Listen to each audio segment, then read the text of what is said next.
¿Quién va a compartir la pantalla, doctor Mata? ¿El doctor Gómez?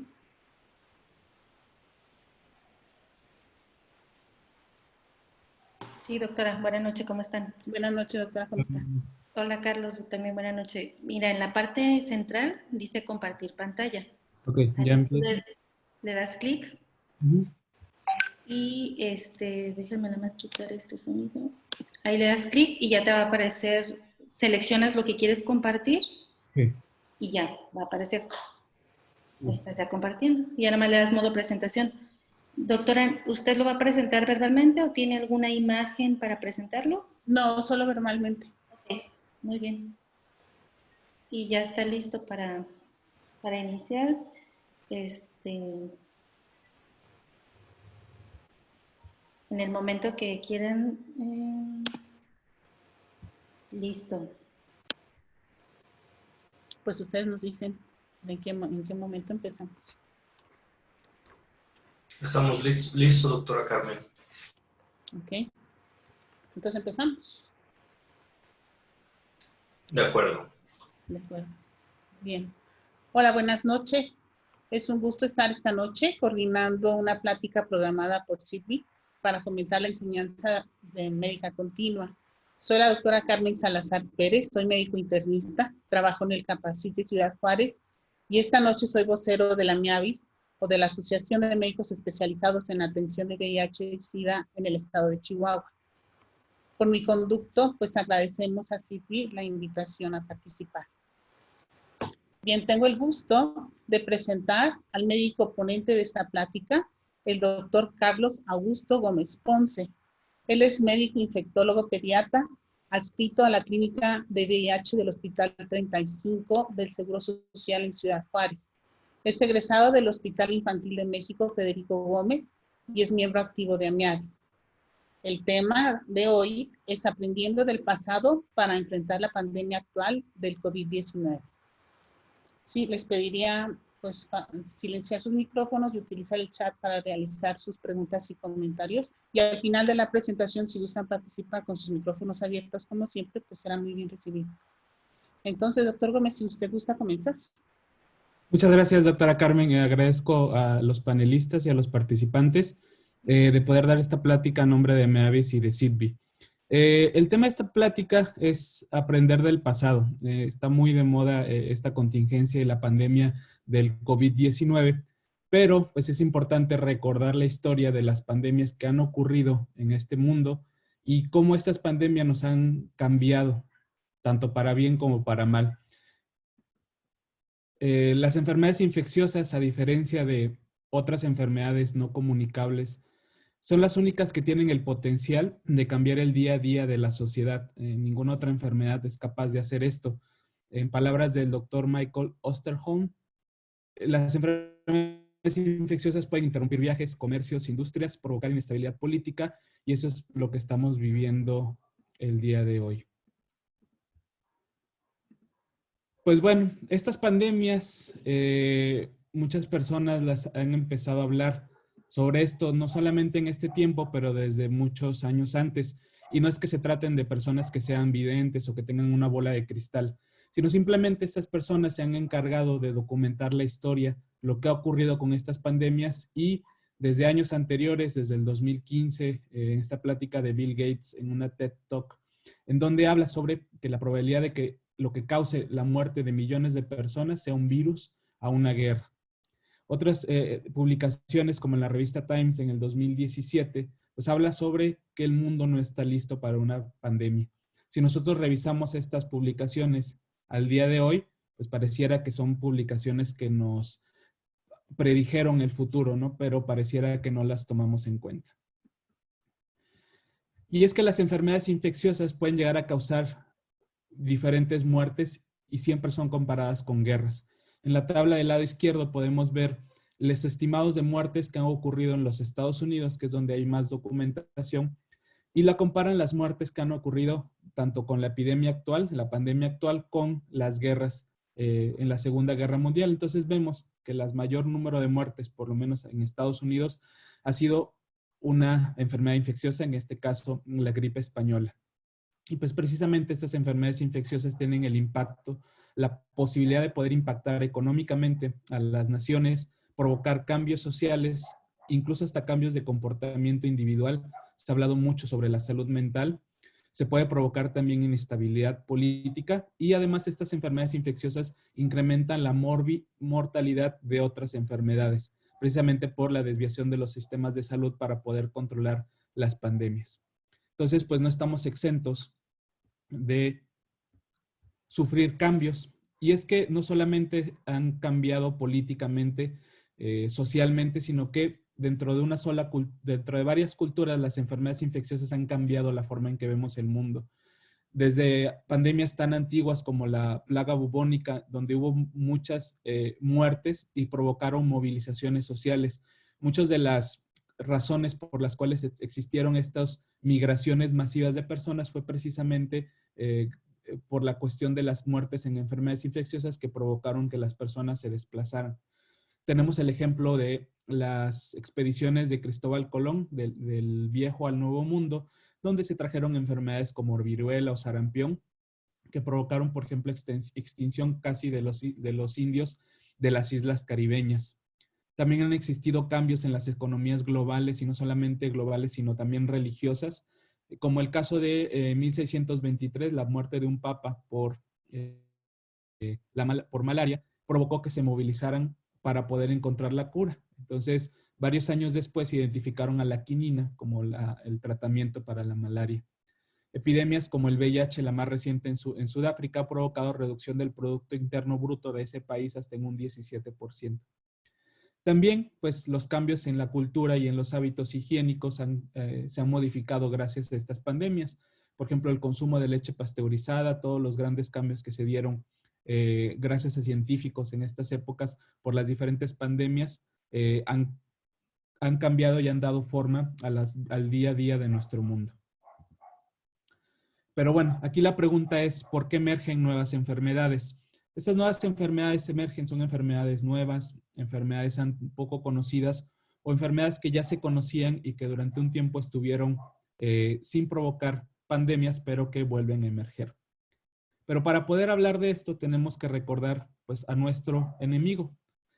Y digo enemigo desde el punto de vista de una enfermedad infecciosa. Sin embargo, los microorganismos son la fuente de vida más longeva de este mundo y también es la más dominante. Ellos tienen más de 3.800 millones de años en esta Tierra.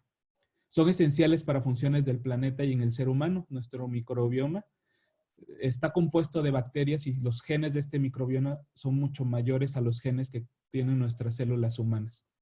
Sin embargo, estos microorganismos también tienen la capacidad de reproducirse rápidamente. Tienen la facilidad de poder cambiar su material genético y esto es una de las ventajas que tienen al momento de hacer mutaciones que van a provocar enfermedades infecciosas y además de que se adaptan fácilmente al ambiente y a diferentes especies. ¿Y qué ocurre con nosotros? Los seres humanos tenemos muy poquito tiempo en comparación con los microbios en la Tierra, poco más de 100 años. Pero en la relación que tenemos con nuestro ambiente, pues no es de la más óptima. Si revisamos los últimos años, en el mundo han ocurrido guerras, situaciones de inequidad social, deficientes sistemas de salud, poca inversión en ciencia, cambios en las políticas nacionales e internacionales y la movilización masiva de personas han provocado que podamos tener alteración en nuestro ambiente y que estemos en contacto con microorganismos nuevos. Y aquí quise recalcar el cambio climático como una parte muy importante del desplazamiento de enfermedades infecciosas y principalmente en la zoonosis, de enfermedades que son propias de algún grupo o especie animal, pero debido al cambio climático, ya sea por desplazamiento de las propias especies o por el desplazamiento de las personas a invadir ambientes que no les corresponden, pues existe esta interacción entre ambas. Entonces, pues pareciera que tenemos mucho que perder y poco que ganar en nuestra relación con los microorganismos. Este mapa que les pongo aquí, muchos de ustedes lo podrán reconocer. Es un mapa, es un plano de un barrio en Londres, el barrio de Soho en 1854, donde están marcados diferentes rutas. Este mapa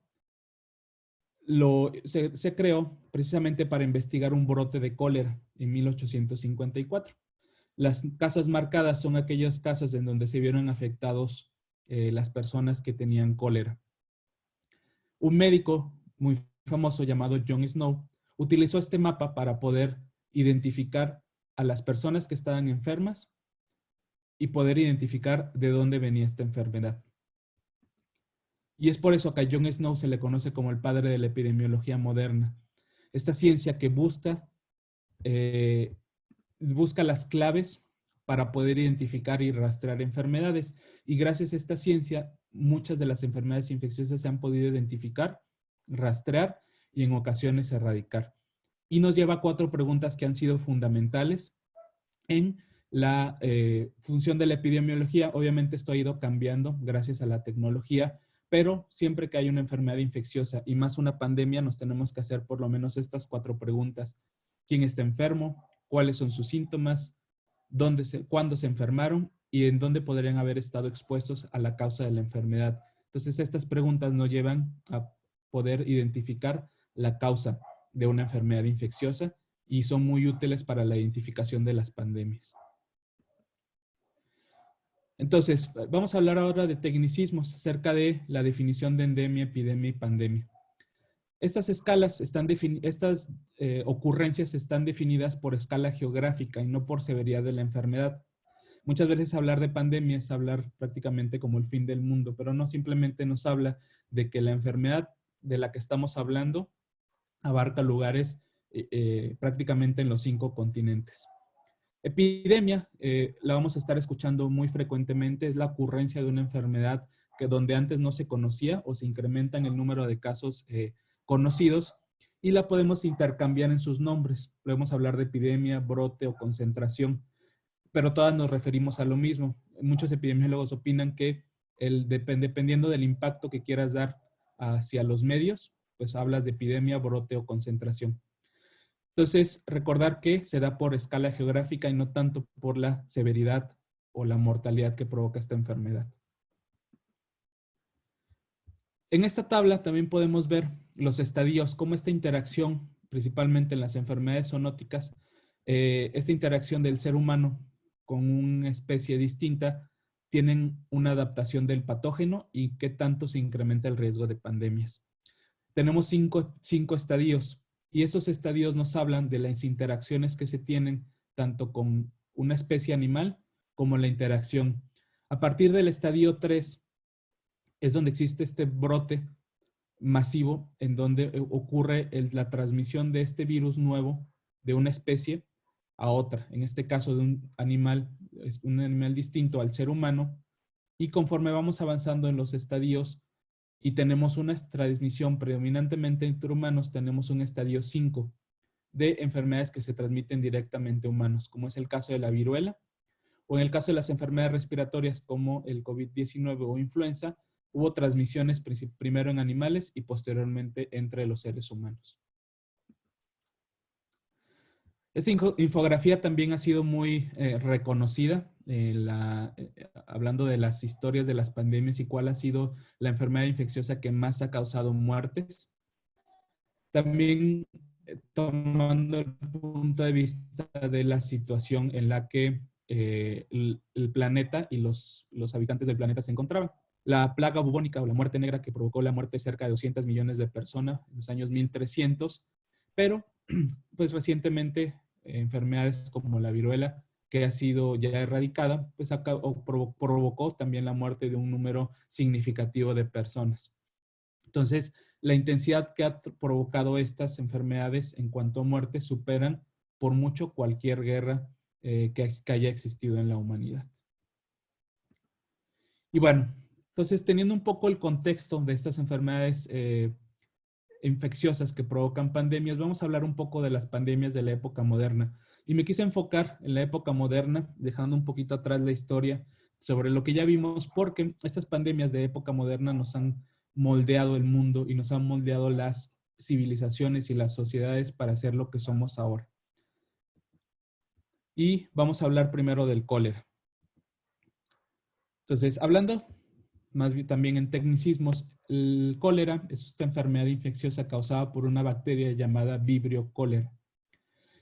Esta enfermedad se conoce desde hace muchos años, pero como vimos en la exposición sobre John Snow, la teoría miasmática de las enfermedades predominaba en ese tiempo. Por lo tanto, esta enfermedad diarreica se creía que era causada por un mal aire. Fue el científico Pacini en el 54 y posteriormente Robert Koch en el 83 quienes descubrieron a este bacilo gram negativo que tiene características químicas de anaerobio facultativo oxidasa positivo. Probablemente eso no les haga mucho ruido, pero esta bacteria tiene más de 200 serogrupos y estos serogrupos son causantes de enfermedades diarreicas que pueden provocar deshidratación y muerte. Es una enfermedad que se transmite a través de alimentos y agua contaminada. Generalmente los reservorios acuáticos como plancton, zooplancton, van a tener predominancia de estos bacilos del Vibrio cholerae. Si una persona entra en contacto con alguno de estos alimentos o agua contaminada, los va a ingerir y empieza el brote. ¿Qué es lo que va a ocurrir en el hospedero? En este caso el ser humano. Va a haber una colonización del intestino delgado y esta colonización del intestino delgado va a provocar diarrea. Diarreas que son tan abundantes que pueden tener pérdidas de más de 1 litro de líquidos en 1 hora. Pero no solo es eso, porque la diarrea excreta vibrios hiperinfectantes. Entonces se hace un círculo vicioso en donde, en un ambiente en donde no hay recursos sanitarios, el agua se va a estar contaminando y las personas lo van a estar transmitiendo y adquiriendo a través de la vía fecal oral. Es una enfermedad que tiene varias manifestaciones clínicas, pero la más severa es la diarrea, que se caracteriza, muchos le hablan de las evacuaciones en agua de arroz por la característica del color, y una de las características también clínicas es que no va a presentar fiebre. Mientras las evacuaciones se sigan presentando, las evacuaciones van a tener vibrios hiperinfectantes. Vamos a hablar ahora sobre epidemiología. Anualmente, el cólera se reportan de 2 a 3 millones de casos y en todo el mundo causa hasta 100,000 muertes. En este mapa podemos observar que la mayoría de los casos se encuentran sobre la franja del Ecuador y entre los hemisferios. Y no solo eso, sino que también se trata de países de escasos recursos o países en vías de desarrollo. Aquí en esta foto hablamos sobre la ciudad de Bengala en India, donde se cree que se originó la primera pandemia de cólera. Y también en el mapa podemos observar la isla de Haití, quien en la actualidad sigue sufriendo un brote, una epidemia de cólera que hasta la fecha no se ha podido controlar. Entonces, como les mencionaba, el cólera ha existido hasta en 7 pandemias.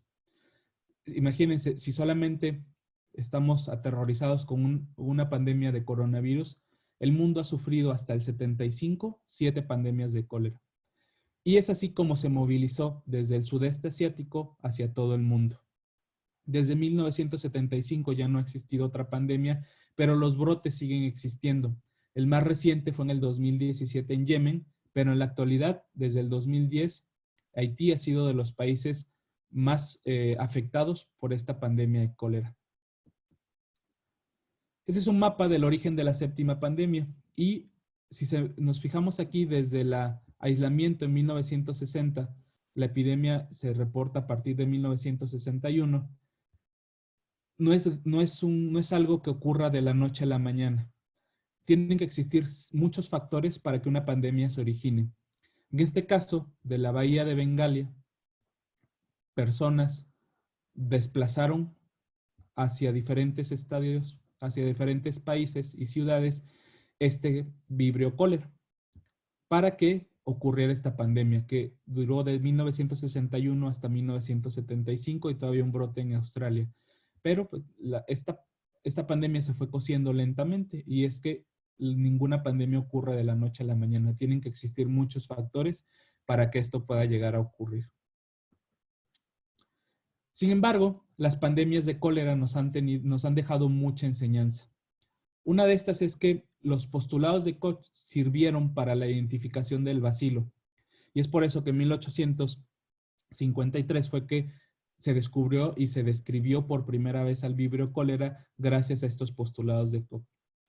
Era tanto el miedo y el terror al cólera que en los diferentes países afectados durante todas las épocas mejoraron el saneamiento, mejoraron el acceso al agua potable y en 1848 instalaron los inodoros. Precisamente, estos inodoros funcionaron para que los desechos provocados por el cólera, que en ese entonces se pensaba que era la teoría miasmática, sin embargo, de todos modos, las evacuaciones creían que despedían un olor que al momento de olerlo las personas tenían esta enfermedad.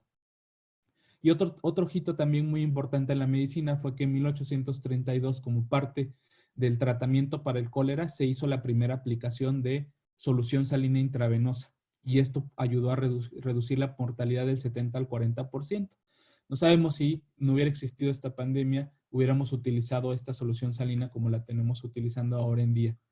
Y también, gracias a estas pandemias de cólera, en 1940 se adecuó el suero de rehidratación oral necesario para poder compensar las pérdidas de líquidos provocados por el cólera. Entonces, el establecimiento de la salud pública de muchos países fue dado gracias a estas pandemias de cólera.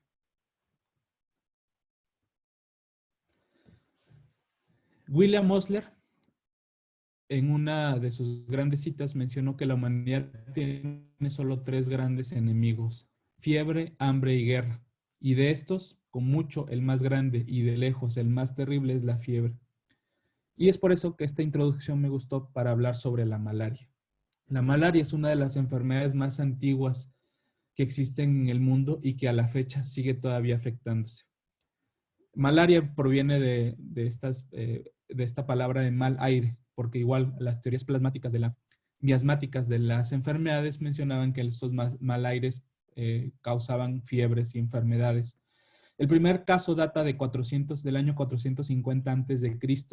y en la actualidad se sabe que cada 10 segundos una persona muere de malaria, principalmente en los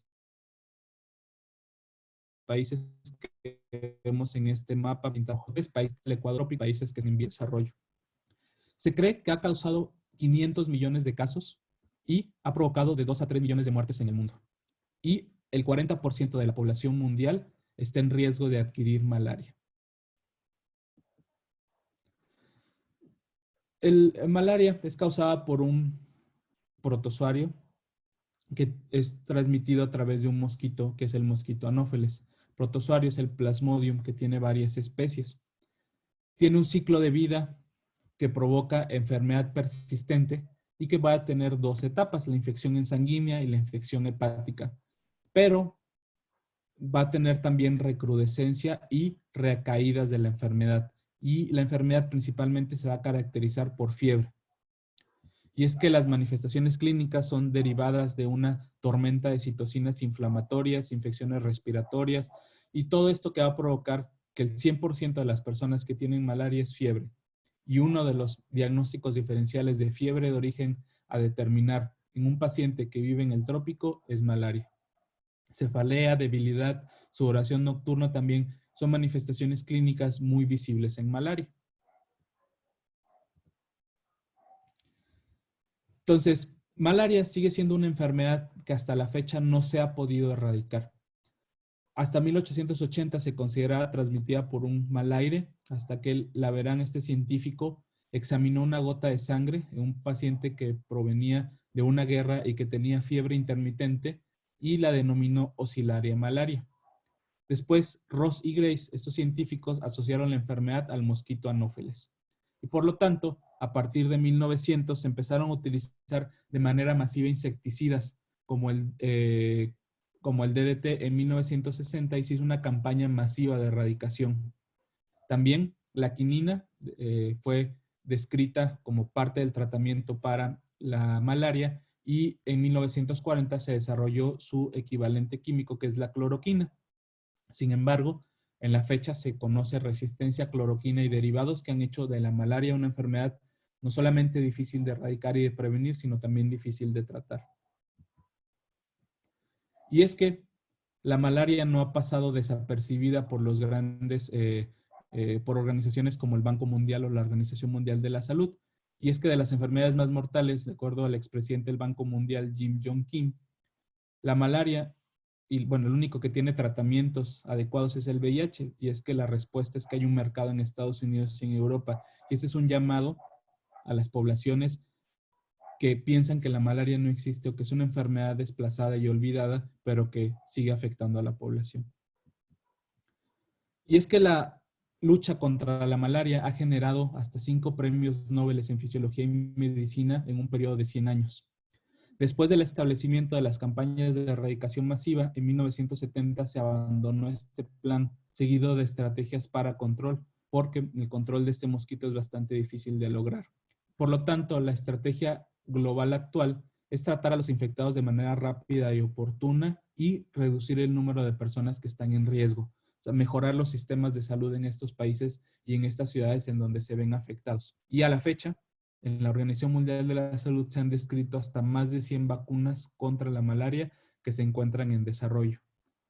Estamos buscando ahora una vacuna contra el SARS-CoV-2 que causa el COVID-19, pero no se ha podido encontrar una vacuna contra la malaria.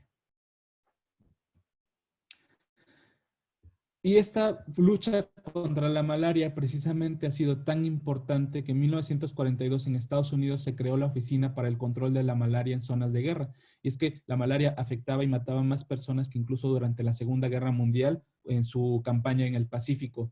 Y es que gracias a esta oficina, en 1946 se crearon los CDCs, el Centro de Enfermedades Comunicables fue su primer nombre, y en 1992 cambió su nombre a el que conocemos actualmente, que es el Centros para el Control y Prevención de Enfermedades. En 1951 quise remarcar aquí que es la creación de los servicios de inteligencia epidemiológica, que son los detectives de enfermedades, son los que se encargan de rastrear y prevenir las enfermedades infecciosas en todo el mundo.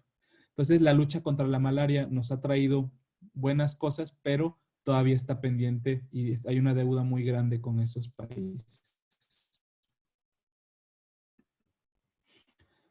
Vamos a hablar ahora sobre viruela. La viruela es causada por un virus que se conoce como variola virus. Esta frase de William H. Foy, que fue parte del jefe de programa para erradicar la viruela de los CDCs, describía en uno de sus libros que la viruela la podían oler antes de entrar al cuarto del paciente. Mencionaba que es difícil de describir, los libros de texto se quedan cortos en cuanto al olor.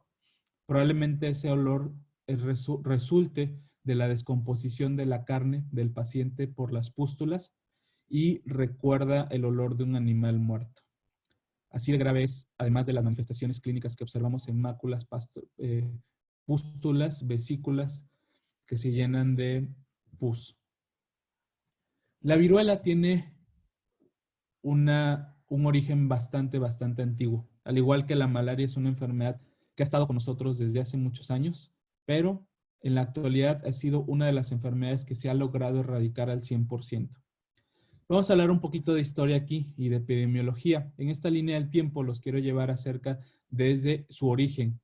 Se cree que la viruela, por descripciones que han encontrado en restos de momias, incluso en la momia del faraón Ramsés, que la presencia de estas pústulas en estas momias eran datos ancestros de viruela. Sin embargo, ningún estudio ha sido todavía posible, ningún laboratorio ha sido capaz de aislar al virus de viruela de estas momias. Pero desde el siglo III a.C. se ha descrito. Posteriormente hay documentación en la antigua China, en el siglo IV después de Cristo, la presencia de enfermedades vesiculares y pustulosas que se asociaron a viruela. Y es que la viruela, gracias al comercio y a esta conquista de varios pueblos, logró llegar a Japón y a Corea.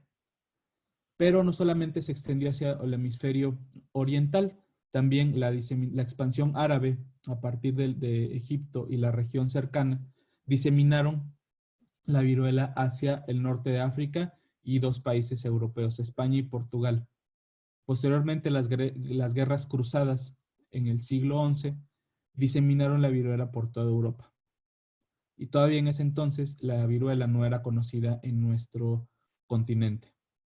La ocupación portuguesa reintroduce a África la viruela y en el siglo XVI la colonización europea y el comercio de esclavos introducen a Centro y Sudamérica.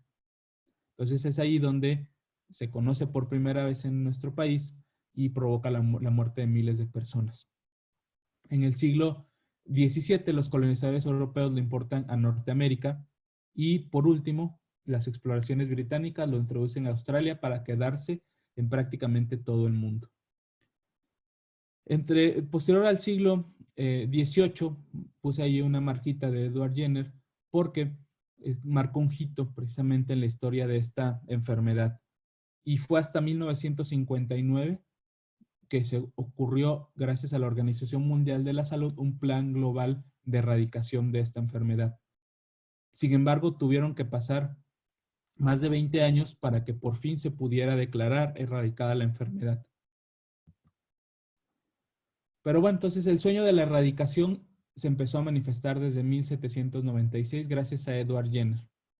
Edward Jenner, esta historia de este científico médico británico, inoculó el virus de viruela bovina, donde se veía que las mujeres encargadas del trabajo con las vacas que adquirían viruela bovina y tenían las lesiones en las manos, no desarrollaban la enfermedad o la desarrollaban de una manera menos agresiva. Entonces, en un experimento, James, que es el niño en donde se le inoculó del virus de viruela bovina, desarrolló un dolor en la inyección, en el sitio de inyección. Posteriormente, Edward Jenner expuso a James al virus de viruela humana, inoculando lesiones de un paciente mediante el método de variolización. James no desarrolló ninguna enfermedad, confirmando la sospecha de Edward Jenner de que la viruela bovina proveía protección contra la viruela humana. Y no solamente fue que gracias a esto se pudo crear la vacuna contra viruela, sino también que gracias a estos postulados se pudo conocer la vacunación como lo es ahora en día. Este es un mapa también que habla sobre la erradicación de la viruela. En qué momento los países dejaron de ser endémicos de viruela. En México, aproximadamente en los años 40-50 dejó de haber casos de viruela y en el resto del mundo hasta 1970, principalmente en los países del sudeste de Asia y la India. Pero, ¿por qué pasaron 170 años para la erradicación? Desde la creación de la vacuna de la experimentación de Edward Jenner hasta los 1980, pues pasaron muchas enfermedades y situaciones en el mundo que permitieron que en ese momento se pudiera hacer la erradicación. Primero porque hasta 1970 se pudo tener una vacuna que podía ser producida en los propios países sin tener que exportarse y la forma de vacunación era mediante una inyección de vacunas en donde se podían administrar múltiples dosis de manera muy rápida. Además de que mejores técnicas de vacunación fueron desarrolladas y además de que precisamente después de la creación de la ONU y la Organización Mundial de la Salud posterior a la Segunda Guerra Mundial, se permitió que el sueño de la vacunación universal era posible. Inicialmente, las campañas de vacunación hacían una campaña de vacunación masiva, trataban de vacunar a todas las personas. Sin embargo, el jefe de las oficinas para prevención de viruela en Estados Unidos cambió la estrategia de vacunación por algo que él conocía como la caza en llamas. Esta estrategia de vacunación vigilaba y contenía los brotes que aparecían en el mundo con vacunación. Así como una casa que está en llamas, lo que vas a hacer es apagar el fuego, contenerlo y vigilar que ninguna de las otras casas aledañas se queme. Entonces, gracias a esta estrategia nueva, se pudo lograr la erradicación universal. Y es que también es de llamar la atención que nunca existió un tratamiento efectivo para viruela. Prácticamente era una sentencia de muerte o un riesgo de secuelas, de un riesgo alto de morbilidad, incluso la ceguera, si el paciente padecía de viruela. La última caso de variola mayor en el mundo fue en octubre de 1975, una niña de 3 años de Bangladesh, y en el 77 en Somalia apareció el último caso de variola menor en una persona adulta. Muestras de estos virus todavía se encuentran resguardadas en los CDCs. Se desconoce si existan en algún laboratorio de bioterrorismo, pero a partir del 8 de mayo de 1980 se declaró erradicada y a la fecha no se ha vuelto a encontrar ningún otro caso de viruela. Vamos a hablar ahora sobre el VIH, otra de las pandemias más recientes, se conoce como la pandemia del siglo XXI.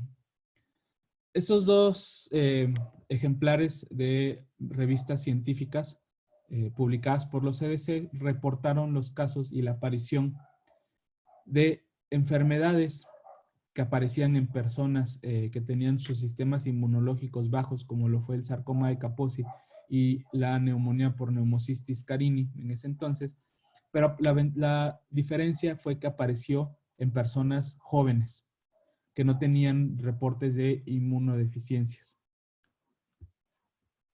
Sin embargo, a pesar de haber sido la primera descripción de la enfermedad en Estados Unidos, el origen de la infección por el VIH es mucho más antiguo y data desde 1884 gracias a la creación del filtro de porcelana que permitía filtrar partículas muy pequeñas que un científico investigó los sarcomas en aves.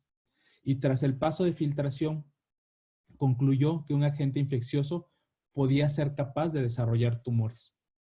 Probablemente se trataba de este caso de un virus asociado al virus de inmunodeficiencia, pero eso dio la pauta para creer que estas enfermedades infecciosas también podían causar enfermedades crónicas.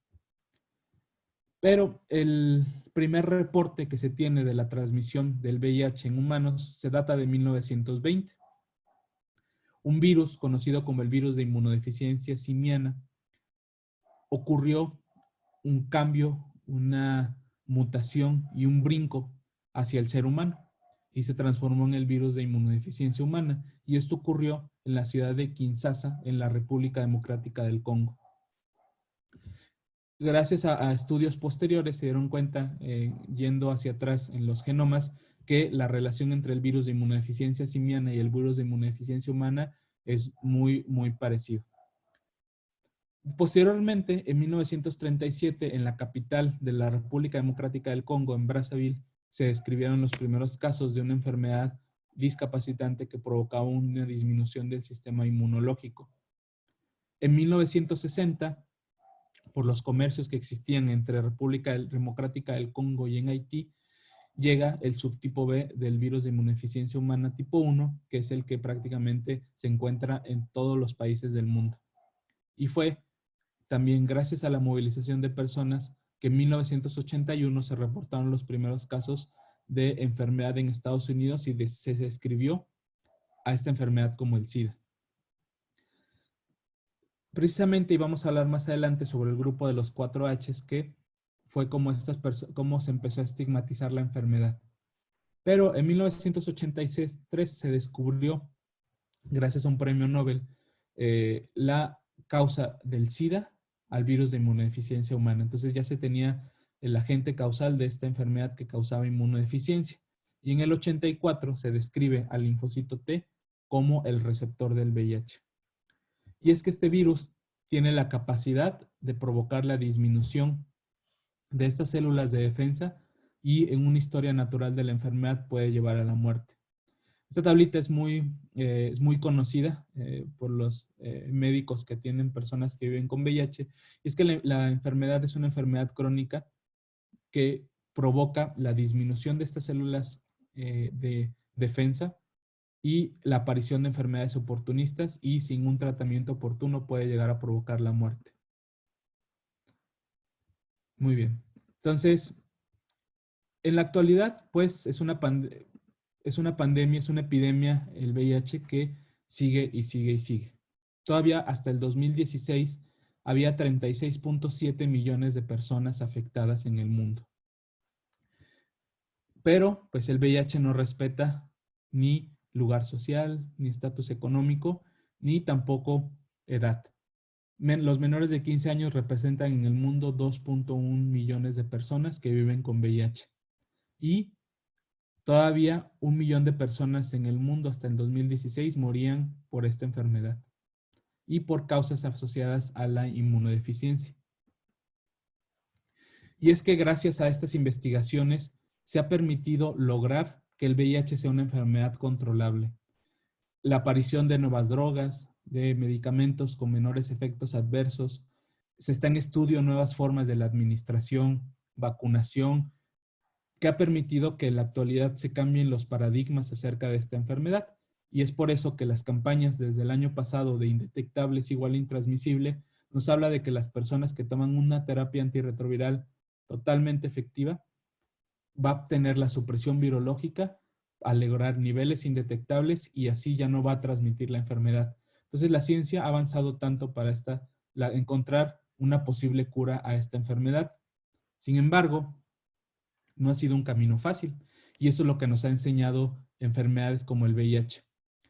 El grupo de las 4 Hs, haitianos, homosexuales, pacientes que tienen hemofilia y usuarios de drogas intravenosas eran las 4 personas que para 1980 eran discriminadas porque se creía que eran las únicas personas que podían adquirir esta enfermedad devastadora.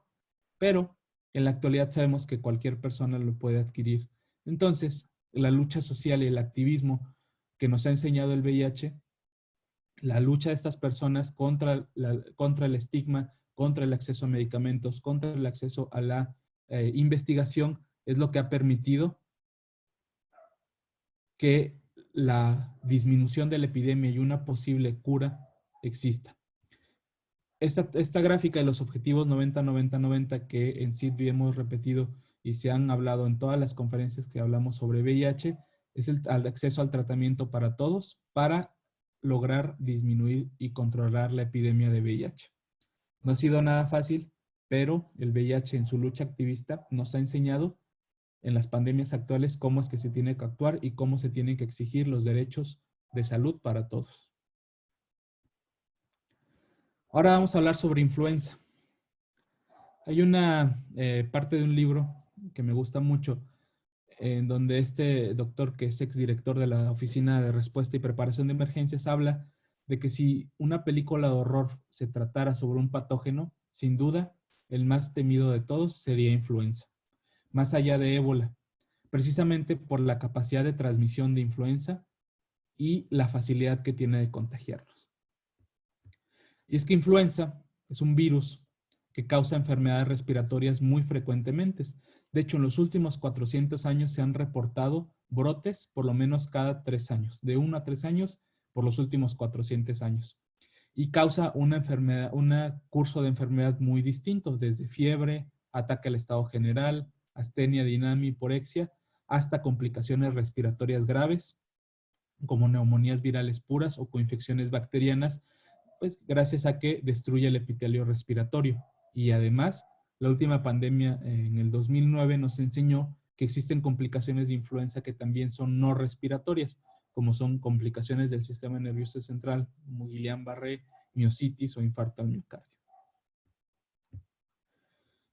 Entonces, la madre de todas las pandemias, la gran influenza, la gripe española, 1918. Esta mal llamada gripe española fue porque en España en esos años no participaba activamente durante la Primera Guerra Mundial. Entonces era quien podía de manera indiscriminada poder reportar los casos. Es por eso que se le llama gripe española, no es porque se haya originado ahí. No se sabe exactamente bien su origen, pero se le quedó el nombre precisamente porque fue el país que más reportó estos casos. Se tiene estimado que aproximadamente el 40% de la población mundial en ese entonces se enfermó, que era aproximadamente 500 millones de personas, y se estiman de 50 hasta un máximo de 100 millones de muertes en el mundo. Lo que vino a enseñar también esta pandemia es que afectaba a los grupos etarios. Influenza, como les decía, se había conocido desde años antes, pero se creía que afectaba únicamente a grupos vulnerables, adultos, mayores y niños, pero esta gripe española tuvo la característica que afectaba también a personas jóvenes. Y en la actualidad se sabe que no hay nada que pueda prevenir un nuevo brote, una nueva pandemia por influenza. Y es que influenza tiene características virales muy específicas que permiten cambios y modificaciones antigénicas que van a desarrollar nuevas epidemias y pandemias. Cuando se introduce un virus nuevo en una población que no ha sido vacunada o que nunca ha estado expuesto, ocurre una pandemia. Posteriormente, gracias a la exposición, el desarrollo de anticuerpos, vacunación, las pandemias causadas por este virus van disminuyendo hasta que ocurre la aparición de un nuevo virus en donde no hay evidencia de una nueva inmunidad o vacuna y es lo que provoca un nuevo brote de influenza.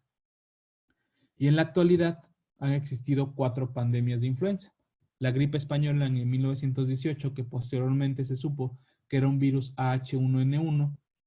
En 1957, la gripe asiática AH2N2 y la gripe de Hong Kong, el H3N2. ¿Qué es lo que ocurrió? Es que después de 1918, como el 40% de la población estuvo enferma, se desarrollaron el sistema inmunológico protección contra el H1N1. Es por eso que las siguientes pandemias no fueron por el mismo virus. ¿Pero qué pasó?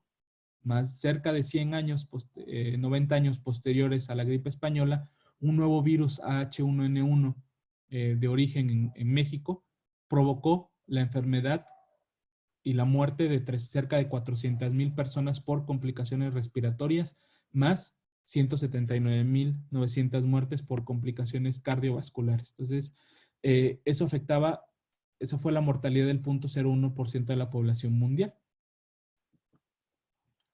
Y es que gracias a eso también la Organización Mundial de la Salud permite y tiene un sistema de vigilancia y respuesta global de influenza en donde se reportan los casos y los brotes y la ocurrencia de influenza durante el mundo. Se tipifica, se identifica qué tipo de virus es y gracias a eso se genera la información para la creación de la vacuna el siguiente año. También el recordar que influenza es de las pocas o única enfermedad respiratoria viral que tiene un tratamiento específico. Entonces, también gracias a el terror o al miedo que se tiene a influenza por la alta mortalidad que tiene, es que se crearon estas drogas antivirales para el control de la enfermedad. Otra frase que nos habla muy bien y que se empezó a recordar gracias a esta pandemia es que en una parte del libro de Albert Camus, de La Plaga, que ha habido en el mundo tantas pestes como guerras y sin embargo pestes y guerras toman a la gente siempre desprevenida.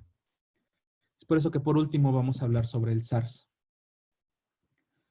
El SARS es esta enfermedad respiratoria que por sus siglas significa síndrome respiratorio agudo severo, es causado por un coronavirus. Sí, es el mismo coronavirus que causa la epidemia de COVID-19 en este punto. Es el mismo, del mismo género, pero tiene sus variantes distintas. Los coronavirus causan alrededor del 15 al 35% de los catarros comunes. Una de las características que tiene es que infecta mamíferos y aves y estos también les va a provocar enfermedad. Entonces hay gripas, neumonías en los animales. Pero como están en su ambiente, no nos damos cuenta de esto. Las epidemias del coronavirus humano o SARS-CoV ocurren cada 2 a 3 años. Son más comunes en los niños y la mayoría son asintomáticos. De hecho, un estudio de adultos voluntarios a los cuales se infectó con un SARS-CoV-2 se dieron cuenta que hasta el 72% de estos desarrollaban catarro. Sin embargo, el SARS-CoV-2, a diferencia del SARS-CoV, el SARS-CoV, hablando de este punto, es este virus que mutó y que hubo una transición de genes de una especie animal, en este caso fue identificado como un murciélago, hacia el ser humano. Y pareciera, cuando hablamos de esto, de algo que ocurrió en la actualidad.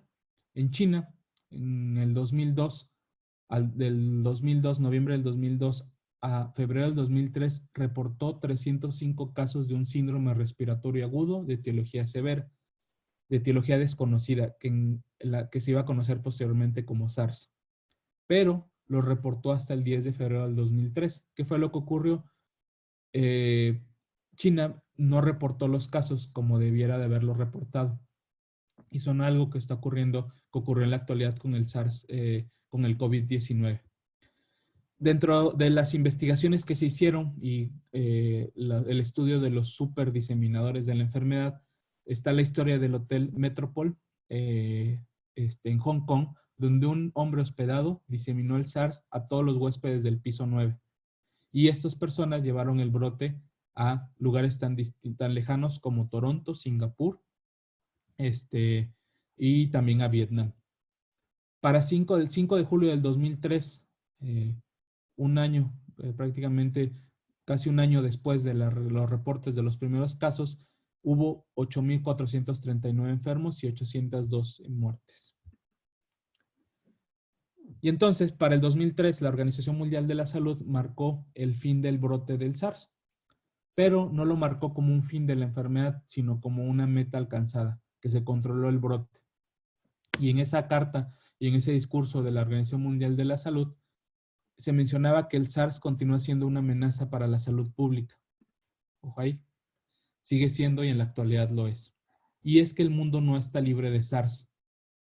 También tenía menciones muy específicas para los gobiernos en que no es tiempo de relajar la vigilancia, tenemos que estar alerta por nuevos casos de SARS y pues demostró que el SARS puso a los límites a la salud pública en sus límites y habló de reconstruir la protección a la salud pública, que parece que son situaciones que no ocurrieron. En este estudio publicado en el Clinical Microbiology Reviews del 2007, hacia el final de esta descripción del coronavirus como causante del SARS, nos hacía esta pregunta si estamos listos para la reemergencia del SARS.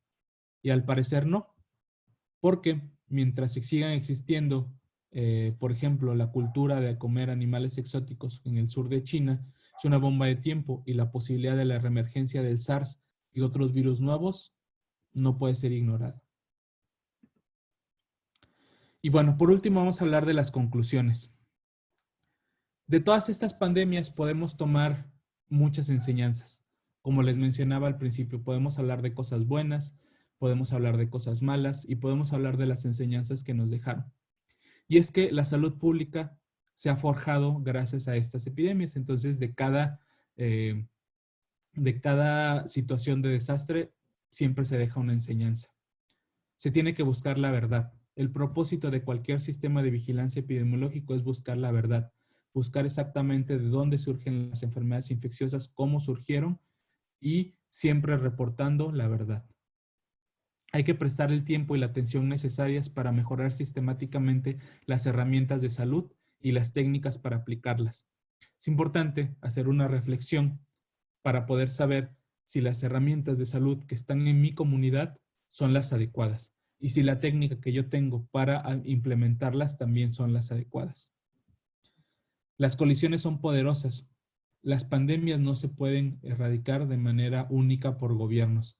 Se requiere de sociedad civil, sector privado, organizaciones no gubernamentales que trabajen en conjunto y que además se tengan confianza para que estos equipos se mantengan unidos, para crear nuevas situaciones y nuevos escenarios en donde hay una mejoría de estas situaciones de salud. La voluntad social es esencial. Si no somos voluntarios, si no estamos decididos a cambiar como población estas situaciones que están provocando que las enfermedades ocurran, no va a ocurrir, no va a haber ningún cambio. Y es que la voluntad social puede y se debe de convertir en voluntad política. No se pueden poner soluciones de salud pública únicamente al aire, se tienen que aterrizar hacia una voluntad política y la implementación de normas y leyes y estrategias que protejan la salud pública. Por eso es que las soluciones de salud pública no solamente son científicas, también se necesita de personas que implementen esas estrategias y que además se tengan un buen manejo. No solamente a nivel gubernamental, sino también a nivel institucional. En nuestros hospitales tiene que haber una persona que sepa manejar e implementar estas soluciones de salud pública y colocar los recursos en donde se necesitan. Entonces, todo esto es algo que estamos viendo y que podemos observar que a veces no ocurre. Los esfuerzos globales son posibles. Si todo el mundo y las comunidades y los políticos y las sociedades globales se esfuerzan, es posible erradicar las pandemias y las enfermedades infecciosas. Otra de las grandes enseñanzas que tenemos es que la medida de la civilización es cómo las personas se tratan entre ellos, ¿no? Y eso se deja mucho a la reflexión por muchas cuestiones acerca de todas estas peleas y alteraciones a los derechos humanos de las personas que cambian, que atienden personas con COVID, como es las personas de salud pública o los propios enfermos, porque se está llevando a cabo una situación de estigma y discriminación. Tenemos que tener un liderazgo efectivo. Los líderes, no solamente nacionales, locales, tienen que tener la batuta puesta y tener una estrategia que podamos seguir siempre y cuando sea efectiva. Y lo más importante de todo es que no podemos pensar en estas pandemias globales como no nos van a afectar. Tenemos que pensar globalmente, pensar que lo que afecta global, como son estas enfermedades, también puede afectar mi localidad. Entonces, las estrategias que yo puedo hacer son locales, independientemente del lugar en donde me encuentre. Entonces, se trata mucho de voluntad política y voluntad social para poder hacer que estas enfermedades infecciosas se puedan controlar, y la inversión en la salud pública es esencial. Y con esto quiero agradecerles a los panelistas y a los expositores y a todas las personas que tuvieron la amabilidad de poder escuchar. Muchas gracias. Doctor, pues muchas gracias. Es excelente su plática. Creo que hay mucho que reflexionar. Como bien usted dice, mucho de estas pandemias pues va a tener que ser de voluntad en todos los ámbitos, y mucho también tiene que nosotros como comunidades, como simples personas, pues podemos hacer, ¿verdad? Hemos visto que gracias a las pandemias pues ha surgido la salud pública, nació la epidemiología, pero en cuanto bajemos las guardias, pues estas se pueden ser recurrentes y tienen muchas afectaciones, como bien ya lo explicó. No sé si alguien tenga alguna pregunta, quisiera hacerla de viva voz o lo quieres decir aquí por el chat. El doctor Gómez, veo muchas felicitaciones. Muchas gracias. Se las hago llegar, brillante su ponencia. Y dice aquí que si tú crees que solamente se es afectado un país rico y poderoso en donde se podrían desarrollar tratamientos efectivos, o si los países débiles, si se llegan a afectar, estos tratamientos pudieran emerger. Pues digo, el ejemplo que puse sobre esta plática que dio el expresidente del Banco Mundial, sí nos habla acerca de las voluntades políticas. Hemos visto en las enfermedades que mencioné que la mayoría de estas son afectados en países que tienen escasos recursos o que son países en vías de desarrollo.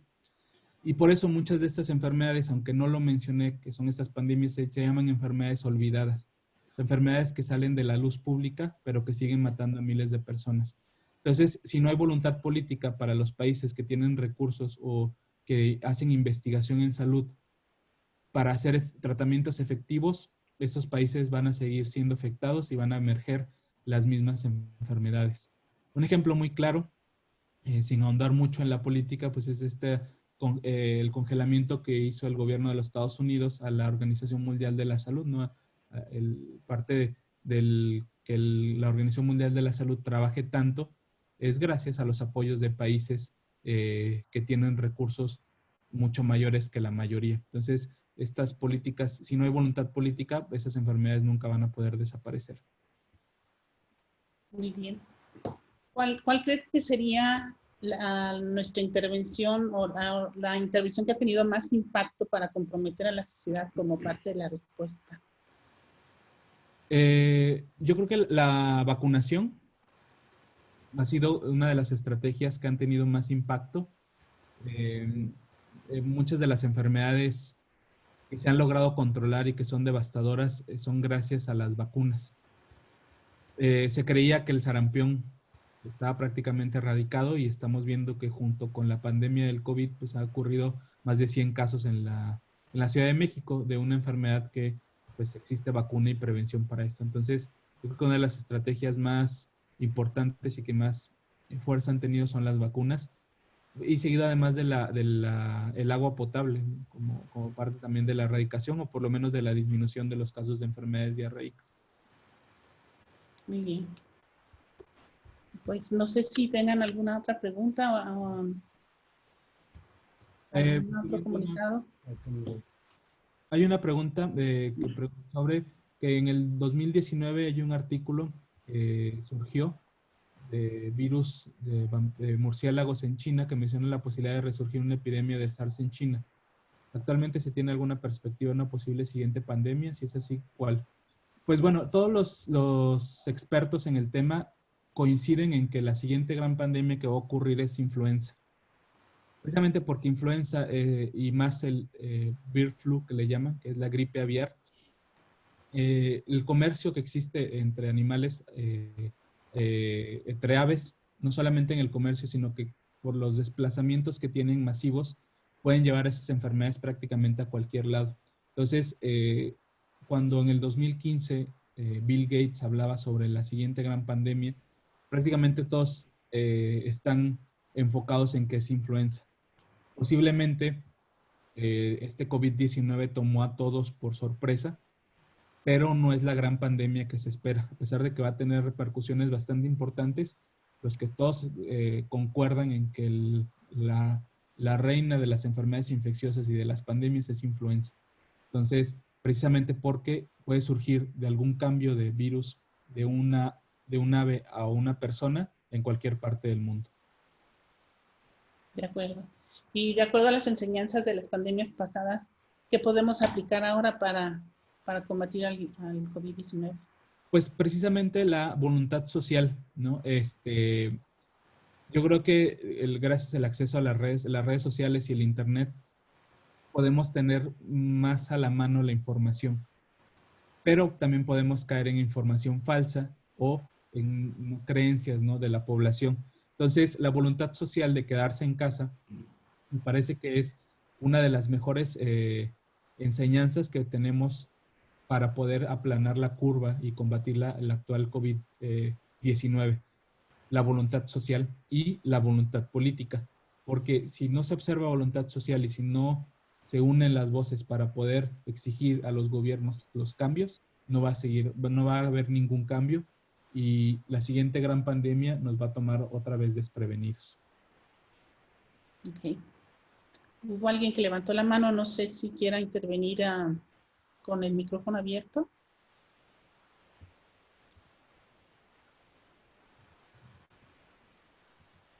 ¿No? Ok. Pues si todo está claro, muchas gracias otra vez por su plática, creo que fue una plática excelente. Si algún otro comentario, no sé, el doctor Mata, doctora Grospe, para dar por concluida entonces la sesión. Pues muchas gracias por su atención y nos vemos en la próxima sesión. Muchas gracias, doctor Gómez. Hasta Muchas luego. gracias. Hasta luego.